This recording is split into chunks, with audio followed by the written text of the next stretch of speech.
Hello and welcome to Foxy Rocks Reviews. Today we'll be covering the Barry M Colour Correction Primer range. I thought it'd be really interesting today to not to cover only Barry M's primers as primers, but also kind of the colour correction, which seems to have kind of been reinitiated almost. It's been around for a while, there's lots of colour correction that I've seen, but now I think that it's suddenly come back into popularity again. So I think it's really interesting to look as the Barry M as just a primer and then look at their colour correction options. As a primer, I think they're really, really good. I mean, they're priced at around the $5.99, so a little bit more expensive than some of the other primers that I've used before. And they're very much a cream formula, so in somewhat they remind me more of like the Clinique style of Clinique style here. So I've just swatched some on my hand here, so you can see that it's a bit glossy here. So I'll just give you an up close as well, just see what they look like. Just a couple of pumps there. Now I do find that it goes on very smooth and is very moisturising as well, and it creates a nice base for you to put your makeup on. The Barry M's do come with a bit of scent. I know some people don't like that. Same for the foundation. The foundation we've done a review on as well. But what I do is I do really like the performance of these. They are very nice. And I do think that Barry M are, I mean, they've kind of a bit fallen off my radar a little bit because I've passed down a couple of times. But because I just bought a few 3 for 2s, really find it really interesting what they're doing. I really am liking it. I think they're really interesting, these coloured primers here. You've got the green. Now what this one does is this counteracts red. That's the whole thing with colour correction. And you've got the purple here, and this is supposed to counteract the yellow. So this is like if you've got very yellow skin tones here. You can also counteract bruises as well, I've been told as well, because that's the colour. So it's always the opposite wheel on the colour spectrum. We'll go through a few more colours after this one, but this is the products I had to hand. I am going to get some colour correction palettes. I've actually ordered some, which I think would be very good for future videos. But the formulas are the same. It is pretty much the same primer, but just with the different colours here. I do find it does help out with red, because I find, especially if I'm shaving, I get some redness, and this does help me out with that. And I think I've tried the purple just to see what the formula's like, and they're just the same. And definitely if you've got yellow tones, it does help you out there as well.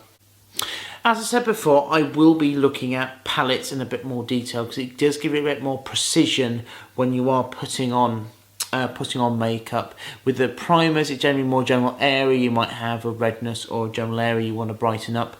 With the two that we've got here, I think with my research I've done solely of colour correction palettes, there's two other colours that generally seem to appear often, and that's first of all the pink. Let's see if you can see that there.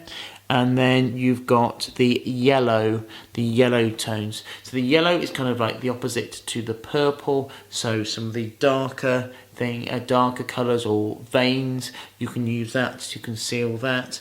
And the salmon is more for brightening of like dark areas, like dark circles, for example. And what I found interesting, someone did review the MAU palette.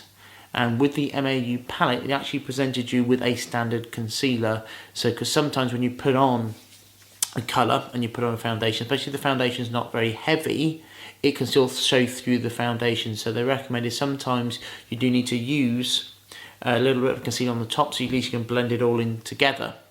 Overall, I think the Barry M's are some very, very good primers. They're a little bit more expensive than some, but I do think the Barry M do focus on the quality of their products. They're also cruelty free as well, so if that's an issue, that's something to bear in mind here. And I do think that the different colours that they're presenting here are something of merit. I do think potentially colour correction does have a lot of useful applications, especially with the trans community and makeup as well. So overall, would I say they're worth it? Yes, I'm very happy with their performance and their moisture, and I do look forward to kind of getting into some more Barry M stuff in the future. I do think it's worthwhile kind of trying out different brands. I mean, MAU's always been one of my favourite brands. Makeup Revolution, been really interesting. They've got a really interesting colour palette. Unfortunately, I couldn't get hold of one of those. They seem to be just out of stock, so I just grabbed one I could. I've also got another palette, which is a colour correction palette, all well within my £10 budget range.